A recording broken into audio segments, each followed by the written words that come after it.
told your friend you're not okay, and tell me what's wrong and why you never said you felt that way. And guess you're trying to. So, yan mga kapain, sa mapagpalang araw na naman po sa ating lahat. Yan, panibagong araw, panibagong vlog tayo. At today, mga kapain, ay medyo maganda ang panahon, kaya lang umaambon. Bala ko pa naman lumabas ng bahay, biglang umambon. OMG. Maya-maya ng konti. Ay, busy ang aking jowa. Oh, Indian soup. Nakain siya ng breakfast, tapos na kasi ako. Hindi ko na siya naantay kasi gutom na ba naman ako. Kasabay ko ang dalawang bata. Si JC tulog pa. So, kung pumunta sa playa para matingnan ko ano na itsura ng dagat. Kasi kahapon di ako nakapunta doon. Gawa ng ano, walang tigil halos lahat ang ulan. Walang tigil ang ulan halos, diba? Kahapon pa na. Pabugso-bugso pa. Tapos yung daan namin doon sa bawal ay ang taas na ng tubig. Ano, nakakadaan pa naman ng tricycle. Kaya lang is ano, yung tawag doon, yung pasok na ang tubig sa loob. Doon sa flooring ng tricycle ba? Di ba? Flooring yon.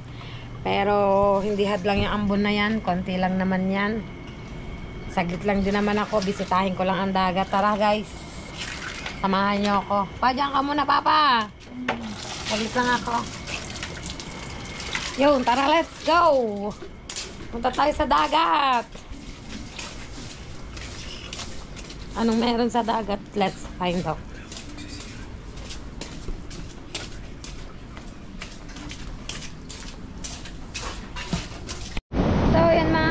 Dito na tayo sa dagat. Apaganda na pala itsura. Oh. Hindi naman malalaki ang alon, pero hindi naman kalakihan. Yun. Masasabi natin hindi naman kalakihan, pero malaki, dumi ng alon. Tapos eto na, oh, may mga malalaking kahoy na dito. Tapos ang basura, tambak, panigurado dito madami ng plastic na makukuha. Dami na. Ito na pala dito ngayon ang playa, oh. Umabot na pala ang alon dito sa kubo nila Jalen. Yan. Yung mga bata dito naglalaro. Madami na makukuha mga plastic dito, mga kapain. Parang ano, masarap na rin kumuha ng mga ganitong plastic at gawing parol. Ito na yung nawasak na bangka. Inayaan na, lumubog na. Yan na yung nawasak na bangka, oh. Ito na yun, oh. Itong lambat, lumubog na din. Hala, bakit hindi natin inanuhan? Sayang yung lambat, lumubog na din, oh. Lumubog na sa buhangin. Oh. Ito yung bangka, oh. Bangka to, oh. May lamang lambat. Lumubog na sa buhangin. Yan. Kinain na ng buhangin. Alon, hindi na naagapan. Asan kaya may-ari nito, oh? Yan, oh. Sayang naman, magagamit pa yan eh. Kung itong lambat, siguro magagamit pa. Pero itong bangka, naku po, malabo-labo ng mga kapain. Aba, at dito, punta tayo dito saglit. Parang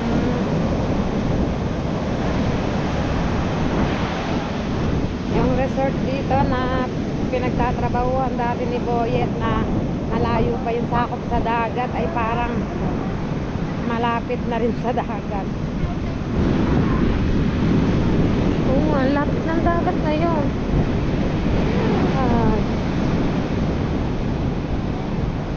Natin mga kabayo. Malapit ng dagat, oh. Sagpot ako dito, nahagip ako ng alon, oh. Wait lang. Wait lang, katawid muna ako. Katawid muna, no.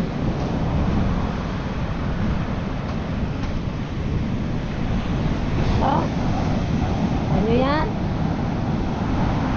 Tambak na basura rin. Mga nyog.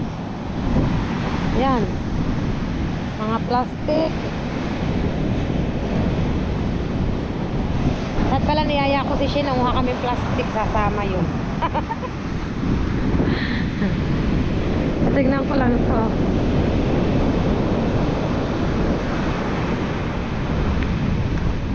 Ay, nasira na nga, oh, pumangit na. Ito na yung resort, oh, dati layo-layo pa yan sa dagat. Ngayon eh, eto na, lumapit na ulit.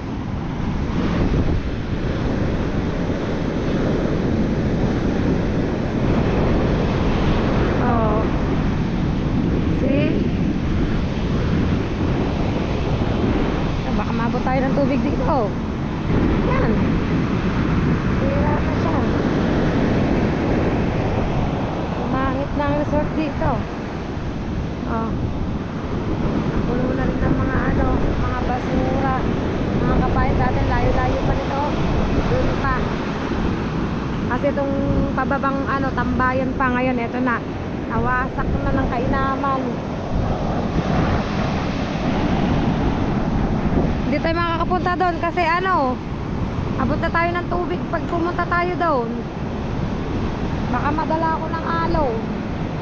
Mahirap na, masarap sana nga pumunta sa lugar na yon. Hindi mo, naglalaki ng ano ng alo, no? Tayo. Ay. Ayan, oh. Oh. Abot sana ako.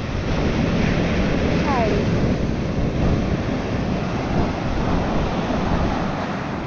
Abot sana tayo mga kapain.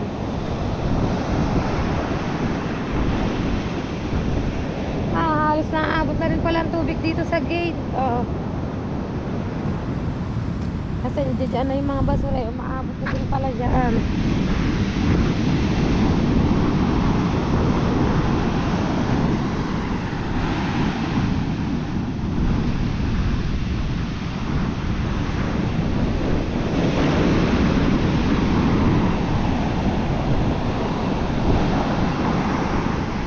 Basura. Nyog. Sabi ko pala kay Boyet, manguha ng nyog. Gagamitin niya pag-gata-gata. Para hindi na bibili sa palengke. Kanang kahoy, oh.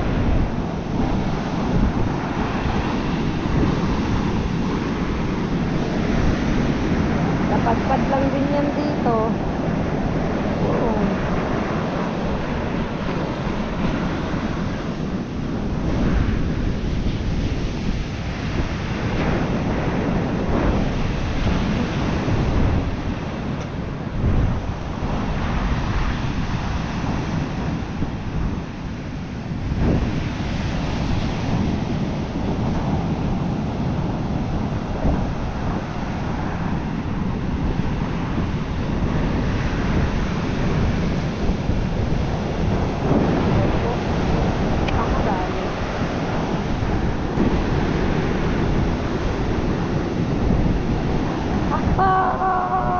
Bakabot na alaw.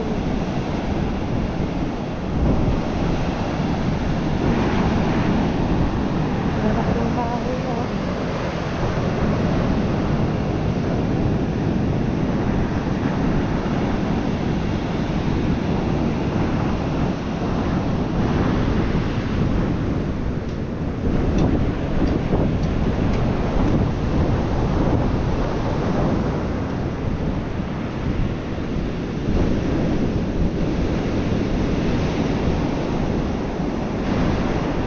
Lubog na sa buhangin ang bangka at lambak. Oh.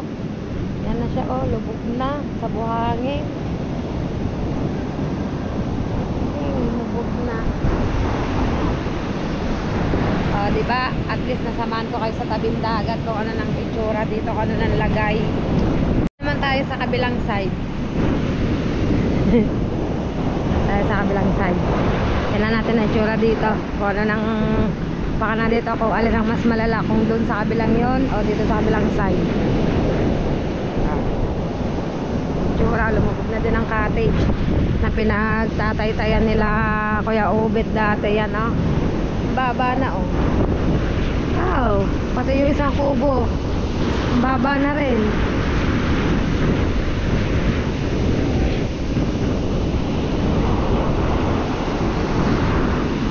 Sino ba itong mga batang ito? Nasa sa dagat.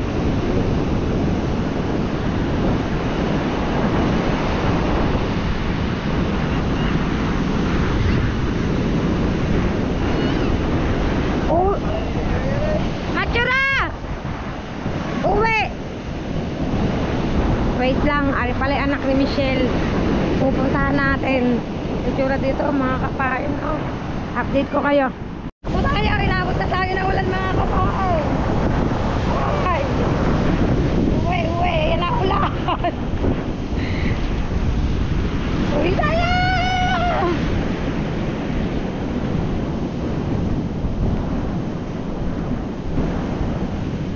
Panirang moment tong ulan na to. Hindi tuloy ako nakapunta dun sa kabilang side.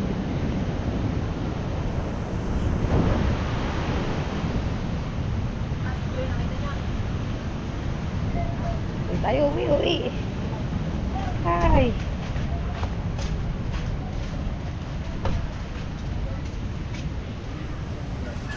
Hiningal ako dun, ha. Kaya tayo. Uwi muna tayo, mga kapain. Dito.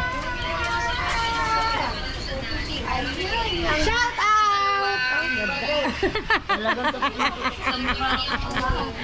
Ayan, uwi muna ako. Bye-bye, Mia. Uwi muna tayo, mga kapain. Alright, mga kapain, at nandito na ulit ako sa bahay. Magluluto naman tayo ng ating uulamin. Inabot tayo ng ulam sa labas, oh. Ayan. Inabot tayo ng ulam. Yan kasi nakakapagpalagnat na ulan yan, ganyan, pabugso-bugso. Mga kapain, yan, magbubulat lang tayo ng panlutong ulam today. Meron ata kami ditong upo. Yun, may upo nga. Gigisa ko na lang siya, oh. Tapos, sakto, meron kaming tuyong dilis. Upo. Gawin ko yung upo. Wait lang. Upo. Kamatis, sibuyas. Kompleto pala, kamatis, sibuyas. Sana mga tuyo ay baka nadudun sa rep. Bibili na lang pala akong bawang. Kasi walang stock na bawang.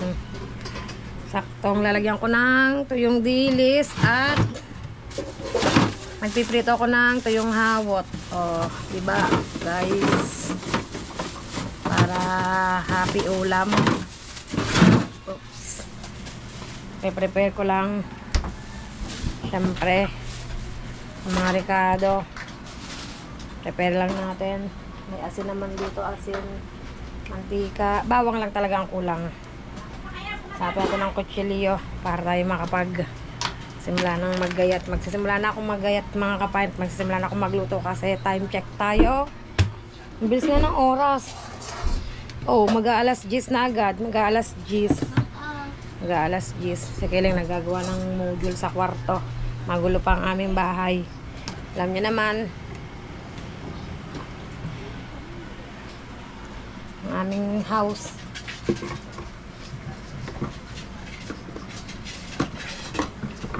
Ayan, luto tayo. Samahan niyo ako, guys. Ay, hindi. Hindi ko na ito sasama sa vlog ko, mga kapay, ng pagluluto. Kasi ay, pagtapos ito, marami pa akong gagawin. May pupuntahan pa rin ako. Hintayin ko lang tumila. At sana makalusot ang tricycle dun sa bawal kasi nga tumaas ang tubig. Sana ay, basta, tingnan natin mamaya. Tingnan namin mamaya kung makakadaan ang tricycle. Kung hindi man, di baka dun na lang ako magsakay sa kanto. May kukuhan, may bibiling kasi ako, yan.